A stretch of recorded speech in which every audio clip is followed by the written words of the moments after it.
일기 신도시를 예를 들자면 지금 여긴 분당이 나와 있는데 분당은 원래 좀 수요가 강력했고 일산을 가보게 되면 일산의 수요를 어디로 뺏겼냐면 놀랍게도 검단 신도시 입주까지 가시더라고요. 왜냐? 지금 시장에 매매하기는 부담스럽죠. 전세로 들어가려 그래도 전세자금 대출 이자가 비싸니까 저렴한 전세가 제일 좋은 거예요. 안정하고 저렴한 전세. 매매가랑 차이가 커서 전세가율이 낮은 전세. 월세는 또 비싸잖아요. 그러다 보니까 검단 신도시로 많이 가시더라고요. 그래서 검단 신도시가 생각보다 지금 입주가 있음에도 불구하고 가격 방어가 되고 있습니다. 그 대가로 김포, 고양시의 일부 단지가 수요를 뺏기고 있는 거예요. 결국 이런 생태계 안에서 매물이 늘고 줄고를 따져봤자 정작 중요한 건 수요자가 고를 수 있는 매물 안에서 그 가격대의 매물이 느냐 주냐를 따지는 게 훨씬 좋다는 거예요. 우리가 주식을 하면 호가창에 있는데 매도가 있고 매수가 있잖아요. 그러면 막 삼성전자 같은 거 보면은 막 매도에 20만 주 있고 매수에다 10만 주 있으면 이게 서로 힘겨루기를 하잖아요. 그러니까 전부 다 지금 요 가격에 살 의지가 있는 사람들이야. 팔고 사고 팔고 사고인데 지금 시장을 비교하자면은 공무원 시험장이랑 비슷한 것 같습니다. 예를 들어서 1000명이 응시를 해도 1000명 중에서 내가 정말 붙을 생각으로 진검승부 마인드로 오는 분들은 한 20%? 한 200분 된다고 저는 알고 있거든요.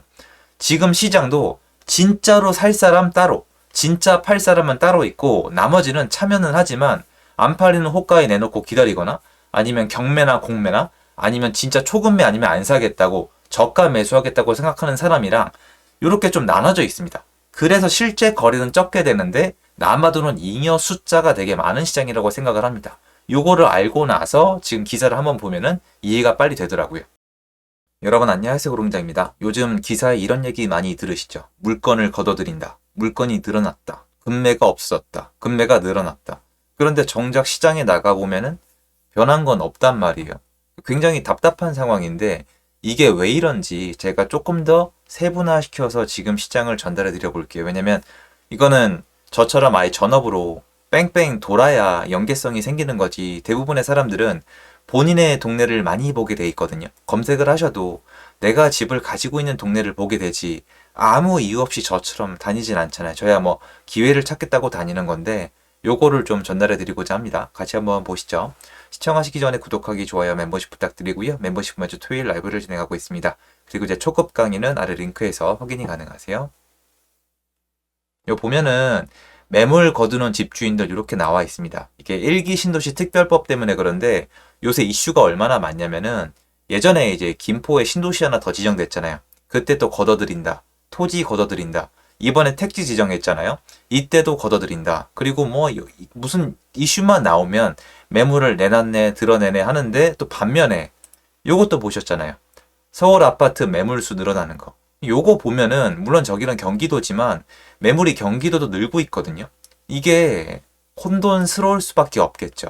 그러면 정작 시장은 어떻게 흘러가고 있냐? 좀 설명을 쭉 해드리면 편하게 들어주시면 좋겠어요. 기사를 보시면 일기 신도시 진짜 되나? 매물 거두는 집주인들 이렇게 나와 있는데 사실 매물이 늘었다 줄었다 얘기 많이 들으셨죠?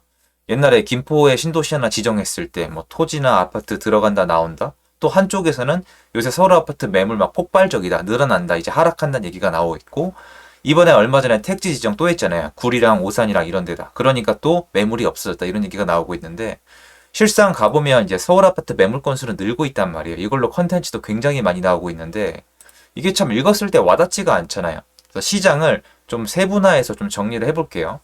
일단 시장은 침체장이 맞아요. 그런데 침체장의 모습치고는 특이하긴 합니다. 뭐가 특이하냐면 침체장이 결국 정의를 내려보면 활기가 없다는 거잖아요. 그런데 활기가 없으면 우리가 일반적으로 가격이 내려간다고 생각하는데 엄연히 따지면 그렇지는 않아요. 자, 시장에 활기가 없죠. 팔라는 사람도 별 마음이 없어요. 사려는 사람도 별 마음이 없어요. 어떻게 될까요? 그냥 보합이에요. 근데 지금 시장은 어떠냐면 이건 보합도 아니고 상승도 아니고 하락도 아니에요. 여러분도 명확히 찾아볼 수 있으실걸요? 지금 제가 맨날 꺼내는 데 어디 있어요? 뭐 잠실, 강남 이런 데, 강동 아니면 수원의 주요 지역, 화성 가면, 동탄 가면은 상승해요. 지금도 올라가고 있는데 근데 우리가 생각하는 것처럼 전체 시장이 팍팍 올라가는 게 아니니까 댓글에 뭐라고 나와 있죠? 정신 승리하지 마라. 거짓말 하지 마라. 그분들 입장에서는 그게 맞는 거예요. 왜냐? 지금 하락하고 있는 지역도 있어요. 여러분 지금 대구광역시 가보세요. 대구광역시도 많이 좋아졌지만 일부 단지는 여전히 힘을 못 쓰고 있고 울산도 동구 가보시면 지금 입주 물량이 되게 힘들어가고 있고, 전라도 쪽 지역을 가보셔도 지금 뭔가 생기가 없습니다. 거기 하락하고 있는 단지 충분히 찾을 수 있어요. 하지만 또 대부분의 단지는 어떠냐? 그냥 비리비리합니다. 보합세인데 급매가 나왔다가 급매가 팔려서 호가는 올라갔는데 또 다른 급매가 나오고 그게 또 안 팔리다가 호가가 내려가거나 아니면 그게 팔려서 또 보합이거나 호가만 올라가거나, 그리고 상당수의 서울 단지는 호가만 올라간 상태에서 다시 침체장이죠. 이렇게 들어가고 있거든요. 벌써 딱 들으셔도 뭐가 구구절절이고 설명이 너무 길고 이렇잖아요. 근데 지금 시장을 똑바르게 설명하려면 이렇게밖에 할 수 없어요. 줄이 길어요. 스토리가 기니까 사람들이 지쳐버리고 언론에서는 깔끔하게 정리를 해야 되니까 이쪽으로 갔다 저쪽으로 갔다 이러는 겁니다. 그래서 지금 기준에서는 매물을 걷었다 안 걷었다는 사람마다 기준이 달라요. 왜 그러냐? 일반적으로 이래요. 지금 시중에 나가보시면은 팔리지도 않을 매물이 계속 늘고 있습니다. 네이버 기준이에요. 이게 나오고 있는 거잖아요, 아실에. 팔리지도 않을 매물이 뭐냐면 급매만 팔리는 지역에 일반 가격의 매물이 나와 있는 거예요. 마지막에 5억에 팔렸는데 5억이 급매라고 쳐요. 그러면 매수인은 5억에 사고 싶어요. 또는 분위기가 안 좋으면 4억 8천, 4억 9천에 사고 싶은데 5억 5천의 매물을 계속 내놓는 거예요. 부동산에 내놓는 거예요. 근데 이분들이 봤을 땐 자기가 최저가라는 거예요. 어떤 건지 아시겠죠? 아파트가 원래 6억이었는데 4억대까지 떨어졌다가 5억대가 팔렸는데 5억이 급매였던 거예요. 그런데 5억 5천에 내놓은 사람이 있는데 호가가 5억 5천, 5억 7천, 5억 8천 이런데 5억 5천에 내놓은 사람은 이제 자기 차례거든요. 근데 그건 매도인 생각이고, 근데 매수인 생각에는 지금 분위기도 안 좋다는데 5억이 급매였는데 5억 5천 주고 못 사겠는 거예요. 그래서 옆 단지를 가든 딴 데를 가는 건데 서로 완전히 다른 생각을 하고 있는 거죠.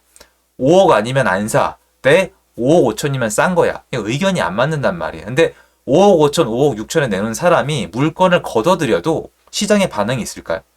이거예요. 매물을 걷어도 시장에 효과가 없어요.